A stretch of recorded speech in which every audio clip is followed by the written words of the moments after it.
फलक में चंड तारन में मोहम्मद आ मोहम्मद आ, फलक में चंड तारन में मोहम्मद आ मोहम्मद आ, ज़मीनन में आसमानन में मोहम्मद आ मोहम्मद आ, पढ़ी ॾिसबो त पारन में मोहम्मद आ मोहम्मद आ। अस्सलाम वालेकुम नाज़रीन, कैमरामैन हसन उमरानी सां गॾु मां आहियां सलीमुल्लाह जलवाणी। अवी ॾिसी रहिया आहियो सुजाग न्यूज़ रतुदरो। जीअं त असीं हिन वक़्तु मौजूदु आहियूं रतुलग ॻोठ वली मोहम्मद सासोलीअ में, जिते अलाह पाक के सखी बाननि पारां ही क़ुरान मजीदनि जी बगदादी क़ाइदनि जी अमानतूं खणी आहियूं। अचो त हिन सिलसिले में तव्हांजे पेशवा जिन सां ॻाल्हि ॿोल था कयूं त हुनजो छा चवणु आहे। अस्सलाम वालेकुम साईं। वालेकुम सलाम साईं। साईं तव्हांजे ॻोठ में पहुते सभ खां पहिरियों ॿुधायो दिलि ख़ुशि थी आहे? अल्हम्दुलिल्लाह, शुक्र अल्हम्दुलिल्लाह बहुत सही। अच्छा साईं, इन खां पहिरियों जो असां ॻाल्हियुनि जो सिलसिलो जारी रखूं, मां तव्हांखे ॿुधाइणु ज़रूरी पियो सम्झां त सभ खां पहिरियां ही जेके क़ुरान मजीद आहिनि, 5 अदद क़ुरान मजीद ऐं 3 अदद बगदादी क़ाइदा असांजे हिकिड़ो अलाह पाक खे सखी बहानो शॉप ते ॾेई वियो, जीअं असां स्टेटस रखियो हुयोसीं। उन खां बाद वरी साईं ॿिए भाउ असांॾे अमानत मोकिली 3000 रुपया, जंहिंमां असां ही 10 अदद क़ुरान मजीद वरितासीं। ॿिए भाउ असांॾे मोकिलिया 520 शायदि उहे टैक्स या मोकिलींदा आहिनि, पर असां उहे बि न ॿुधंदा आहियूं, उहे बि हिन में चवंदा आहियूं त इहे बि ॿारनि ते पुॼनि। उन मां असां साईं वरितासीं 21 अदद बगदादी क़ाइदा। जिन दोस्तनि अमानतूं मोकिलियूं सभ खां पहिरियों उन्हनि जे लाइ छा चवणु चाहींदव? अल्हम्दुलिल्लाह, शुक्र अल्लाह पाक जो एहसान जो दीनी दरसगा ग़रीबन मिसकीनन और यतीमन भी आहिनि, जो मस्जिद आहिनि मदरसा इहो दीनी दरसगा आहिनि, जेको अल्हम्दुलिल्लाह सुम अल्हम्दुलिल्लाह जेको पढ़ी वेंदो वो हमेशा हमेशा के लिए सदका जारी अल्हम्दुलिल्लाह। बेशक साईं, हर हर्फ़ जो सवाबु आहे। इंसान अगरि सोच रखे त असां जेकॾहिं ॾिसो त कंहिं स्कूल में किताब नथा मिलनि त उते एहतिजाज थींदा आहिनि त किताब ॿारनि खे कान्हनि, उहे तालीम छा पिराईंदा। जेकॾहिं उतां जो माण्हुनि खे अहसासु थिए थो त दीनी मदरसनि जी बि ख़िदमत करणु ज़रूरी आहे, उहा असां तव्हां ते हक़ीक़त इहा आहे त सलीमुल्लाह जलवाणी ॿिए कंहिंखे अचण जी ज़रूरत न पए। मां स्पेशली तव्हां सभिनी खे चवंदुमि, जेके बि सॼी सिंध में जंहिं ॻोठ में रहो था, अव्हां ते इहो फ़र्ज़ु आहे त जेके बि दीनी मदरसा उनजी ख़िदमत तव्हां कयो। हिन पंहिंजे शहर रतुदरे में सलीमुल्लाह जलवाणी त आहे, मतिलबु शायदि ॿिए हंधि न हुजे, उते कंहिंजो फ़र्ज़ु आहे, अव्हां जो फ़र्ज़ु आहे त दीनी मदरसनि जी बि ख़िदमत कयो।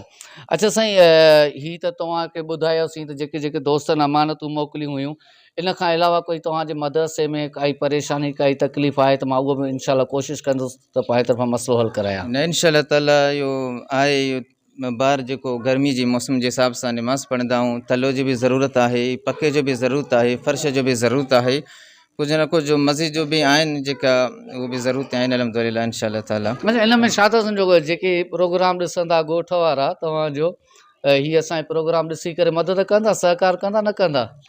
इंशाअल्लाह ताला, इंशाअल्लाह, मूंखे पूरो यकीन आहे। इंशाअल्लाह ताला। अॼु फस्ट टाइम तव्हांजे ॻोठ में आयो आहे, मूंखे यकीन आहे त हितां जा ॿाहिरि ॾिसां थो ॻोठ में ई ज़बरदस्त मदरसो ठहियलु आहे ऐं ख़ुशनसीब आहिनि खुशनसीब बिल्कुलु जो ॾिसूं था शहर जूं साईं मस्जिदूं ई वीरान पियूं आहिनि, आबाद कान्हनि, होटल आबाद थी विया आहिनि, मस्जिदूं असां वीरान करे छॾियूं।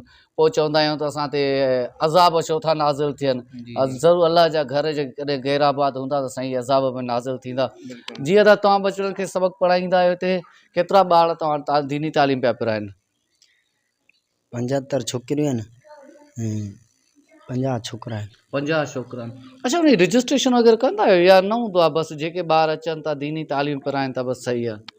जेके अचनि था दीनी तालीम पिराइण जे लाइ। हूअं रेशो कीअं आहे? ॿार तव्हांखे उहे ॻोठ वारा मोट ॾियनि था पंहिंजे बचड़नि खे तव्हांजे मदरसे मोकिलियनि था? जी जी माशाल्लाह।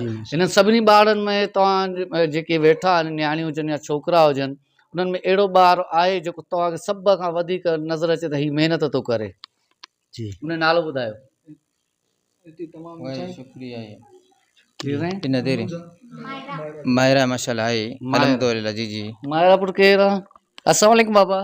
वालेकुम छा नालो आहे तव्हांजो? मायरा। मायरा, मूंखे क़ुरान मजीद जी काई आयत ॿुधायो। बिस्मिल्लाहिर्रहमानिर्रहीम वत्तीन वज़ैतून वतूर सीनीन बिहाज़ल बलदिल अमीन लक़द खलक़ल इंसान फ़ी अहसनि तक़वीम सुम्मा रददनाहु अस्फ़ला साफ़िलीन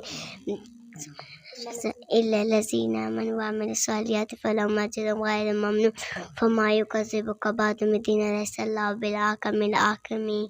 माशाल्लाह दी माशाल्लाह। साईं आख़िर में तव्हां खां सवाल कंदुमि त असां दीनी मदरसनि सां गॾु यतीमनि बेवाहनि जी मदद कंदा रहंदा आहियूं, बीमारनि लाचारनि जी मदद कंदा आहियूं। उन्हनि जेके दोस्त उहे अमानतूं असांखे मोकिलिनि था उन्हनि लाइ छा चवणु चाहींदो? साईं अल्लाह पाक उनखे ख़ुशि कंदो, आबाद कंदो इंशाअल्लाह। हमेशह केले जो ग़रीबनि मजबूरनि जी उन जो मदद कंदा, अल्लाह पाक इनखे ख़ुशि कंदो, आबाद कंदो, दुनिया बि और आख़िरत बि इंशाअल्लाह। आमीन आमीन।